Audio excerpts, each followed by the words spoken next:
Assalamualaikum warahmatullahi wabarakatuh. Yang terhormat Pak Dedi selaku dosen MSDM dan teman-teman sekalian yang saya cintai. Pada kesempatan kali ini, kami dari kelompok 8 ingin mempresentasikan hasil dari kerjaan kami. Sebelum masuk ke materi, izinkan saya untuk memperkenalkan anggota-anggota dari kelompok 8. Saya sendiri bernama Meliando Tristiawan sebagai moderator, dan selanjutnya sebagai pemateri yaitu ada 3: Uni Idayana, Cindy Ismaini, dan Muhammad Rizfiawan. Tema yang akan kami bahas kali ini adalah integrasi dan konflik dalam organisasi.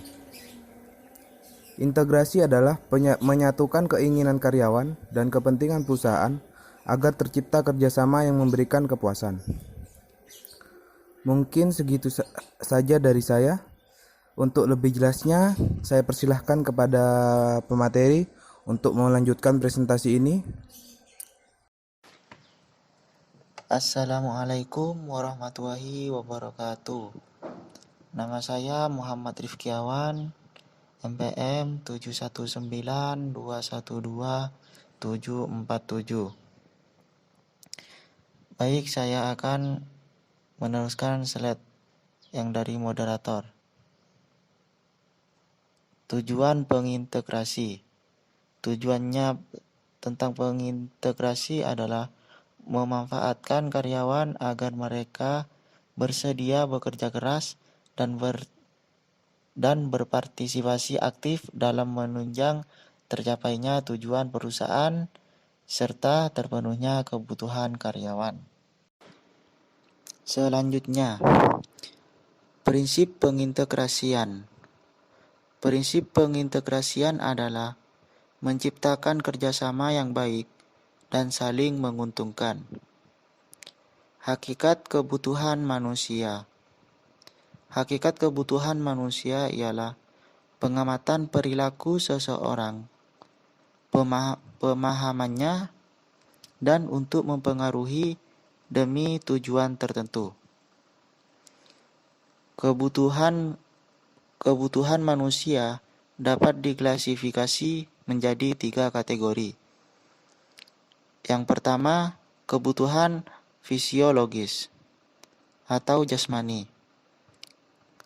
Kebutuhan fisiologis yaitu kebutuhan yang timbul dari daya upaya untuk mempertahankan hidupnya, seperti makan, minum, tempat tinggal, dan lain-lain. Yang kedua, kebutuhan sosial. Kebutuhan sosial yaitu kebutuhan yang berhubungan dengan fisik dan pergaulan atau sosial, cinta dan kasih sayang, dan rasa diterima sebagai orang yang suka berteman dan ingin hidup bersama orang lain. Yang ketiga, kebutuhan egoistik. Kebutuhan ini berasal dari kebutuhan untuk memandang ego atau diri sendiri dalam suatu cara tertentu. Selanjutnya, langkah-langkah pengintegrasian. Pengintegrasian dapat dilakukan antara lain dengan cara-cara sebagai berikut. Yang pertama, human relation. Jalinan kemitraan yang harmonis tercipta atas kesadaran dan kesediaan melebur keinginan individu demi tercapainya kepentingan bersama. Yang kedua, motivasi. Motivasi mengarahkan potensi bawahannya agar mau bekerja sama secara produktif. Yang ketiga, leadership. Leadership mempengaruhi bawahan agar mau bekerja sama secara sukarela untuk mencapai tujuan bersama.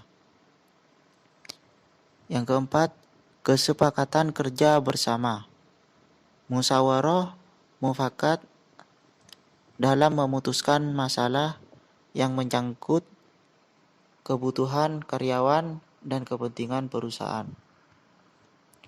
Yang kelima, collective bargaining. Adanya perundingan antara pihak perusahaan dengan karyawan. Assalamualaikum warahmatullahi wabarakatuh. Perkenalkan, nama saya Uni Idayana, NPM 719212806. Saya akan menjelaskan mengenai konflik, penyebab konflik, dan metode-metode untuk menangani konflik. Konflik itu sendiri adalah segala macam pertentangan atau antagonistik antara dua pihak atau lebih. Konflik biasanya timbul dalam suatu organisasi sebagai akibat adanya berbagai masalah. Adapun berbagai masalah dalam hal komunikasi, hubungan pribadi, atau karena masalah struktur organisasi. Itulah mengenai pembahasan sekilas mengenai konflik. Kemudian kita beralih kepada penyebab konflik. Penyebab konflik itu sendiri ada 3. Yang pertama, yaitu masalah komunikasi. Kemudian yang kedua, masalah struktur organisasi. Yang ketiga, masalah pribadi. Yang pertama, masalah komunikasi. Penyebab konflik yang pertama ini diakibatkan karena salah pengertian yang berkenaan dengan kalimat, bahasa yang kurang atau sulit dimengerti, atau informasi yang mendua dan tidak lengkap, serta gaya individu yang tidak konsisten. Kemudian yang kedua, masalah struktur organisasi. Penyebab konflik yang kedua ini disebabkan karena adanya pertarungan kekuasaan antar departemen dengan kepentingan-kepentingan atau sistem penilaian yang bertentangan. Persaingan untuk memperebutkan sumber daya yang terbatas, atau saling ketergantungan dua atau lebih kelompok-kelompok kegiatan kerja untuk mencapai tujuan mereka. Kemudian yang terakhir yaitu masalah pribadi. Penyebab konflik yang ketiga ini disebabkan karena tidak sesuai dengan tujuan atau nilai-nilai sosial pribadi karyawan dengan perilaku yang diperankan pada jabatan mereka, dan perbedaan dalam nilai-nilai persepsi. Itulah 3 masalah yang menyebabkan konflik. Kemudian kita akan beralih kepada metode-metode untuk menangani konflik. Ada 2 metode yang sering digunakan untuk menangani konflik. Yang pertama yaitu dengan cara mengurangi konflik. Kemudian yang kedua dengan cara menyelesaikan konflik. Mari kita bahas yang pertama terlebih dahulu, yaitu dengan cara mengurangi konflik. Dengan mendinginkan konflik atau persoalan terlebih dahulu. Meskipun cara ini sebenarnya belum menyentuh masalah yang sebenarnya. Kemudian yang kedua yaitu dengan cara menyelesaikan konflik, yaitu dengan mendominir atau menekan atau berkompromi dan menyelesaikan masalah dengan cara integratif. Itulah metode-metode untuk menangani konflik. Sekian penjelasan dari saya. Wassalamualaikum warahmatullahi wabarakatuh.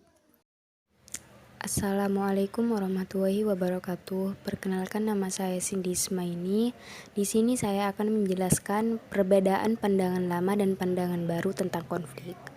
Pandangan lama yaitu konflik dapat dihindarkan disebabkan oleh kesalahan manajemen, mengganggu organisasi, dan tugas manajemen menghilangkan konflik.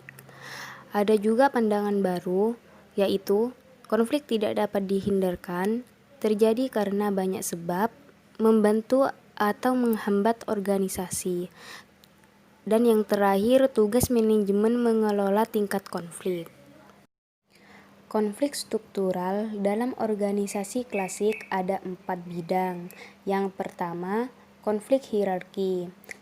Konflik hierarki merupakan konflik antara berbagai tingkatan organisasi. Manajemen menengah mungkin konflik dengan personalia penyelia. Dewan komisaris mungkin konflik dengan manajemen puncak. Atau secara umum terjadi konflik manajemen dan para karyawan. Yang kedua, konflik fungsional, yaitu konflik antara berbagai departemen fungsional organisasi. Sebagai contoh klasik, konflik antara departemen produksi dan pemasaran dalam satu organisasi perusahaan. Yang ketiga, konflik lini staf, yaitu konflik antara lini dan staf.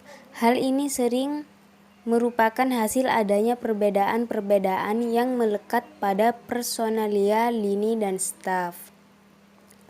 Yang terakhir, ada konflik formal-informal, yaitu konflik antara organisasi formal dan informal. Mungkin itu saja penjelasan dari kelompok kami. Terima kasih atas perhatiannya. Kurang lebihnya saya mohon maaf. Demikian akhir presentasi saya. Semoga bermanfaat untuk kita semua. Saya akhiri. Wassalamualaikum warahmatullahi wabarakatuh.